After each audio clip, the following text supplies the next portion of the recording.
Materiales de envases y sistemas de envasado en productos de panificación, presentado por Ramírez Hernández Julio César, Rico Bernal Fernando y Ruiz Rojas Maritza. Introducción. El crecimiento en el consumo de los productos de panificación se ha caracterizado por la demanda de productos frescos, atractivos, nutritivos y convenientemente envasados para facilitar su distribución, transporte y el uso en la casa, en el hogar. Se requiere de un adecuado sistema de envasado para cada tipo de producto de acuerdo a los mecanismos de deterioro y los mecanismos de reacción de deterioro. Hay diferente clasificación de los productos de panificación. Por ejemplo, se pueden clasificar como donas, pies dulces y salados, quiches, pizzas, galletas y pasteles. Otra clasificación que se le puede dar a estos productos es según su contenido de azúcar, como azucarados o no azucarados, productos rellenos, productos fermentados por levaduras o productos leudados con químicos. Desde un punto de vista tecnológico, otra clasificación puede ser de acuerdo a su pH y a su actividad de agua. En el caso de pH, se encuentran productos con acidez alta. Esto quiere decir un pH menor a 4.6, como por ejemplo el pie de limón o manzana. Acidez baja, un pH entre 4.6 y 7, como son los panes integrales y bollos. Los no ácidos, un pH mayor a 7, como el muffin de zanahoria y galletas saladas. En actividad de agua, se pueden encontrar actividad de agua baja, es decir, valores menores a 0.6, como son las galletas. Intermedia, que está entre valores de 0.6 a 0.85, como las donas de chocolate, pasteles rellenos con crema o mermelada. Y actividad de agua alta, valores mayores a 0.85, como pizzas o masa de pizzas. El conocer el pH y la actividad de agua nos va a permitir reconocer e identificar los riesgos de deterioro. Por ejemplo, los riesgos físicos o químicos van a limitar la vida útil en productos de humedad intermedia, y los microbiológicos aparecen productos con actividad de agua intermedia y alta. El deterioro en productos de panificación se llama así a cualquier cambio sufrido como pérdida de calidad, lo que conlleva modificaciones de sabor o textura de los productos, lo que da como resultado el rechazo por el consumidor. Pueden ser físicos, químicos o microbiológicos. Interviene la temperatura, la humedad de almacenamiento, el pH, preservantes, material de empaque, uso de gases en el envase y contenido de humedad del producto, además de actividad de agua. Deterioros físicos. Se dan por pérdida o ganancia de la humedad. El cambio afecta la textura y puede facilitar el deterioro químico y microbiológico. El deterioro físico más importante es el envejecimiento, que se da cuando el producto sale del horno, lo que implica la redistribución de la humedad en el gluten y almidón. Aumenta la dureza, pérdida de sabor y aromas, y esto se da en productos de alta humedad, los cuales envejecen más rápido. La cristalización de componentes tiene gran influencia en la velocidad e intensidad de envejecimiento en los productos.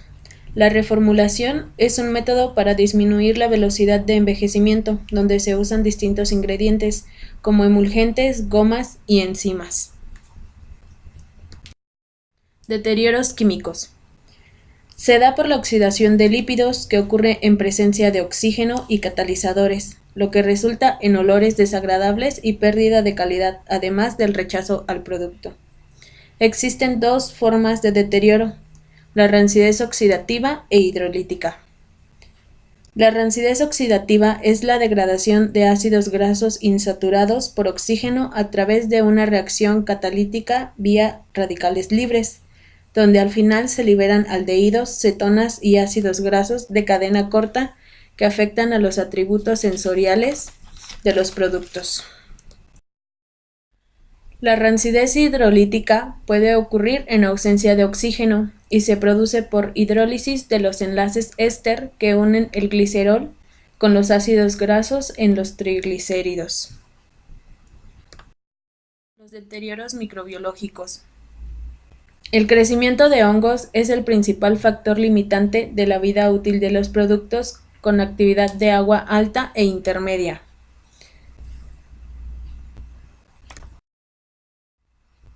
El mayor problema causado por bacterias es el ROP, causado por el Bacillus subtilis, presente en la materia prima, la cual sobrevive al proceso de cocción y las esporas germinan durante el almacenamiento.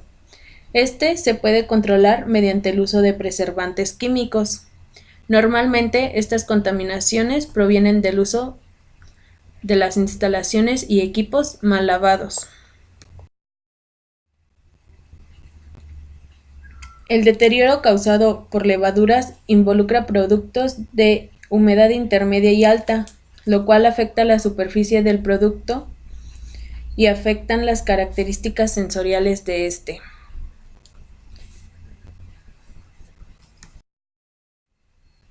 El uso de buenas prácticas de manufactura disminuye la contaminación de levaduras. Los productos recién horneados están libres de moho y se contaminan durante las operaciones posteriores.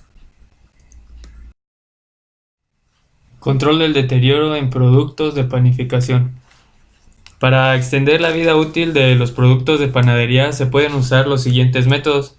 Primero, prevenir la contaminación post-cocción mediante el envasado de productos mediante condiciones asépticas.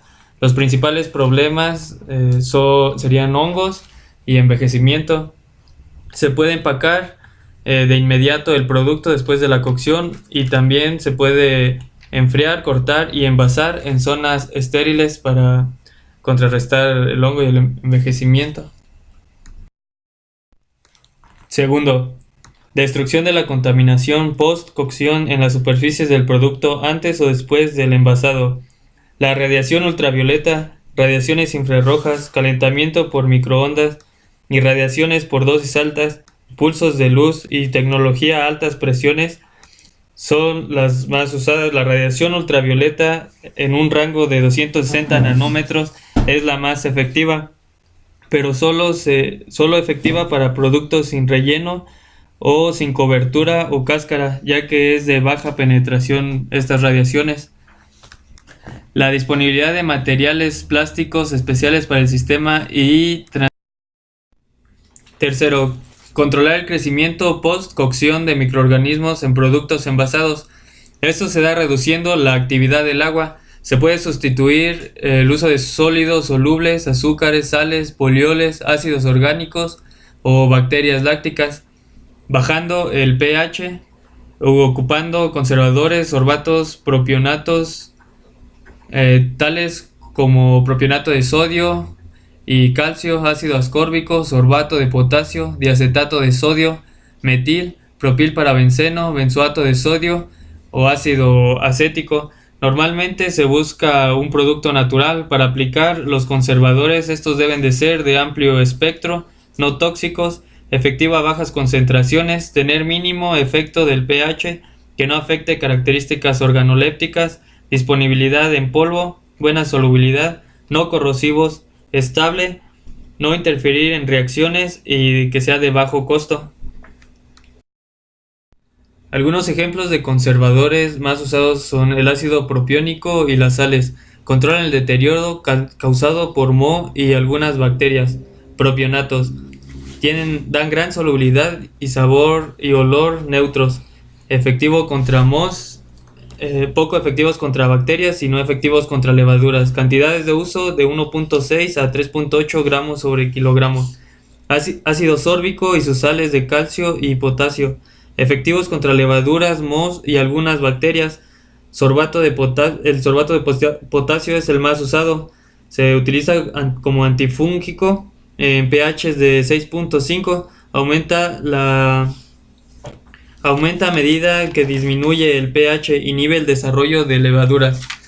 El sorbato de potasio no es efectivo para inhibir moho en productos porosos o superficies irregulares. Parabenos, ésteres alquílicos del ácido p-hidroxibenzoico son utilizados como agentes antimicrobianos. El más común es el metil y propilparabenos. son conocidos como sustancias GRAS en concentraciones de 0.01 a 0.1 gramos sobre 100 gramos. Envasado de atmósferas modificadas. El oxígeno se intercambia por dióxido de carbono y envases activos.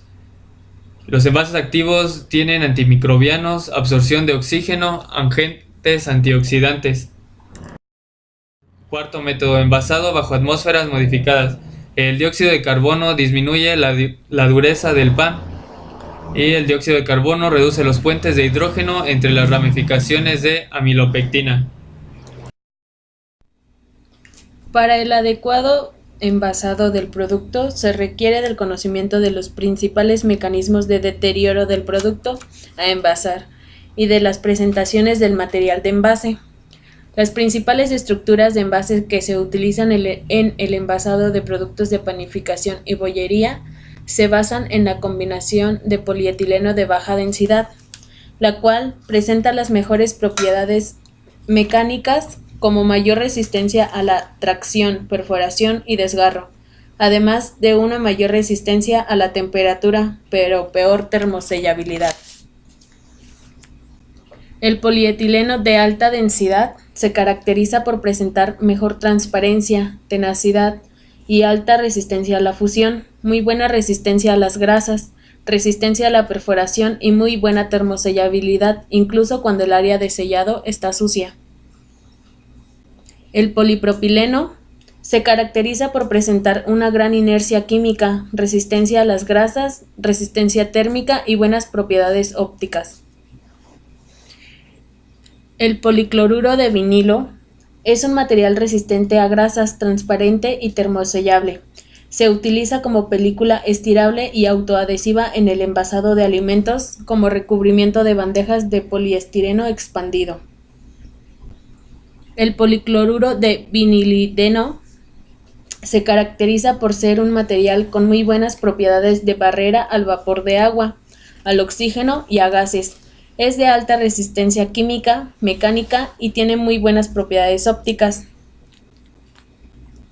Y el copolímero de etileno con alcohol vinílico es un material que presenta alta resistencia mecánica, elasticidad y resistencia a la abrasión y muy buenas propiedades ópticas.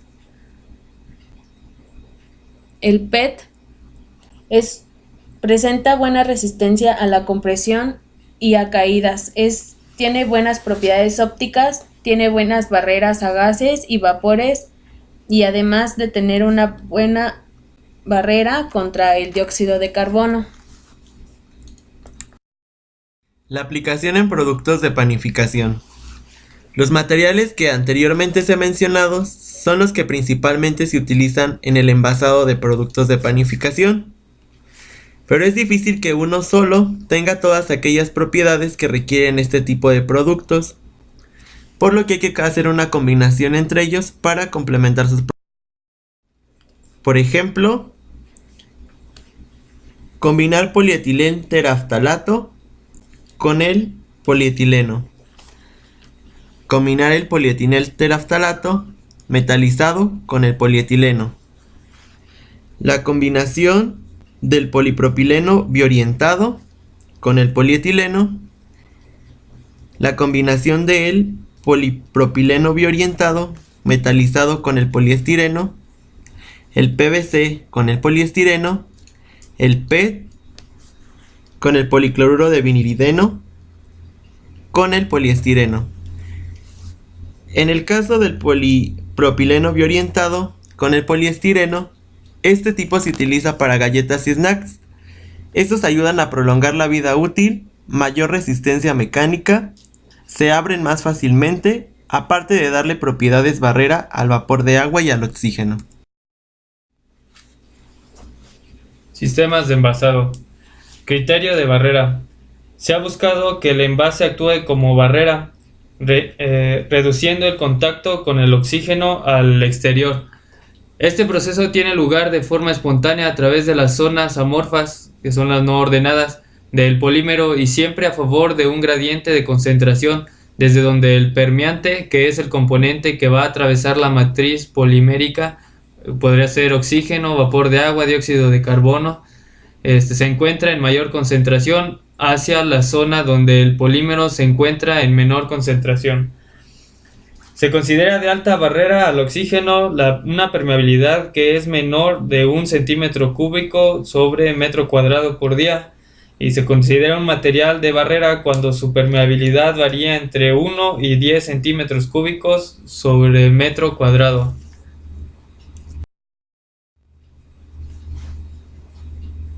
De media barrera de 10 y 50 centímetros cúbicos sobre metro cuadrado por día. De vapor de agua, se considera alta barrera menor a 1 gramo sobre metro cuadrado al día en condiciones de 37.8 grados centígrados y una humedad relativa del 90%. En el caso de la mayoría de los materiales de panificación y bollería, se requiere trabajar con estructuras de barrera al vapor de agua y oxígeno. Envases activos. Los principales sistemas son atmósfera modificada y envasado activo. El envasado activo es un tipo de envasado que cambia la condición del envase para extender la vida útil, mejorar la seguridad, mejorar las propiedades sensoriales de un alimento envasado, manteniendo su calidad. Esto según la European Fire. Las técnicas de envasado activo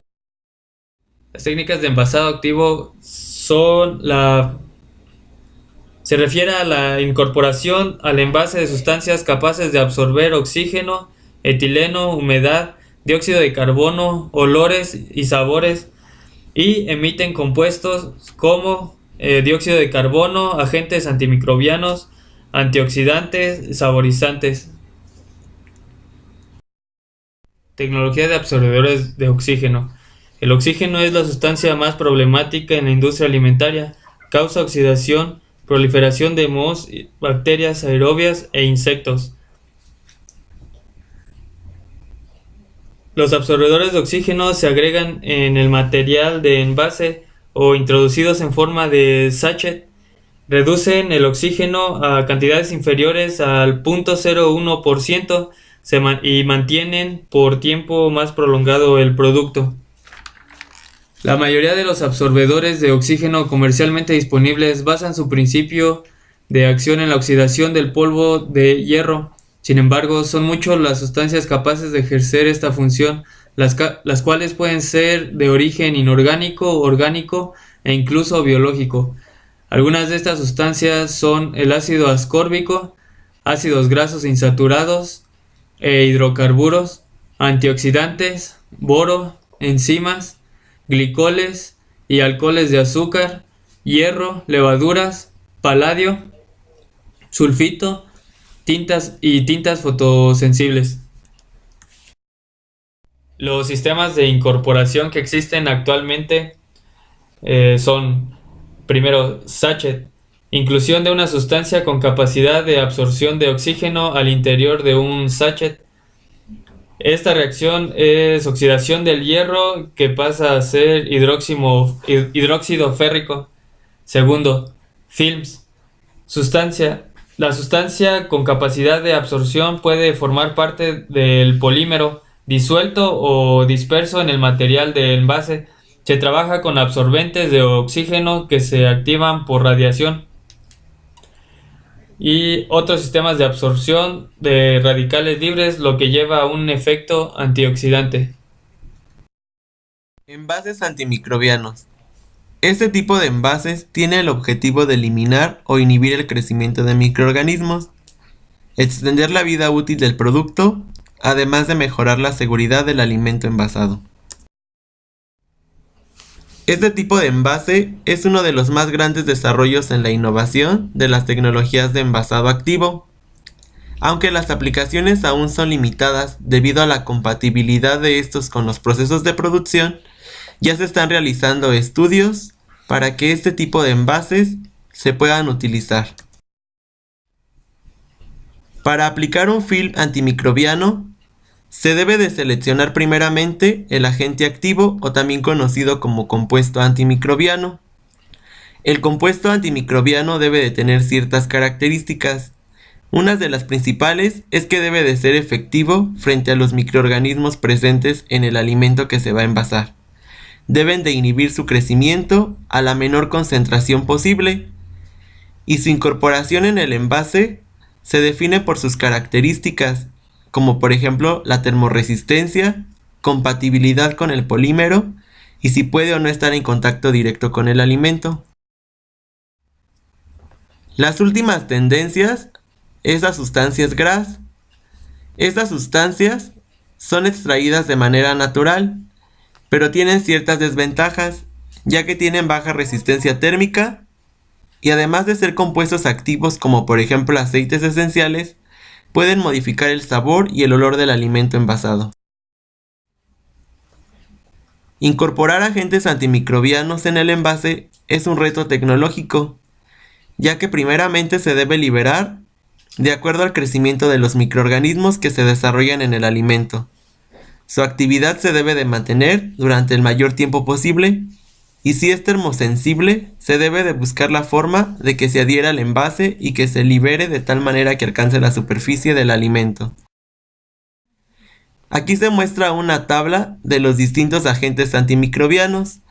Se puede observar que hay ácidos como por ejemplo el acético, el benzoico, el láctico, cítrico, málico, propiónico, entre otros. Sales ácidas como el sorbato de potasio o el benzoato de sodio. Anhídridos ácidos como es el anhídrido sórbico y el anhídrido benzoico. El ácido parabenzoico como el parabenpropil, parabenmetil o parabenetil. Alcohol como el etanol. Bacteriocinas como la nicina, pediocina, lacticina, subtilina. Ácidos grasos como el láurico o el palmitoleico. Ésteres de ácidos grasos como el glicerol monolaurato. Agentes quelantes como el EDTA, citrato y lactoferrol. Enzimas, metales antioxidantes, antibióticos, fungicidas, sanitizantes, entre otros. El envasado bajo atmósferas modificadas consiste en introducir un producto alimentario en un envase donde se ha cambiado o modificado la atmósfera normal por una mezcla de gases donde se usa dióxido de carbono y nitrógeno. Con esto se quiere reducir el crecimiento microbiano y retardar el deterioro enzimático, lo que extiende la vida útil del producto envasado. El producto es envasado en un film con baja permeabilidad al oxígeno y posteriormente el aire es removido por un sistema al vacío. Esto bajo condiciones de vacío de oxígeno y se puede reducir a una concentración menor a 0.1%, lo que disminuye la posibilidad del desarrollo de mohos. Sin embargo, se aplica a productos con textura blanda debido a que colapsa la estructura. El envasado con gases. La atmósfera se modifica por la incorporación de una mezcla de gases. Esta va cambiando a lo largo del almacenamiento debido a los procesos de permeabilidad del material del envase o de la propia respiración del producto.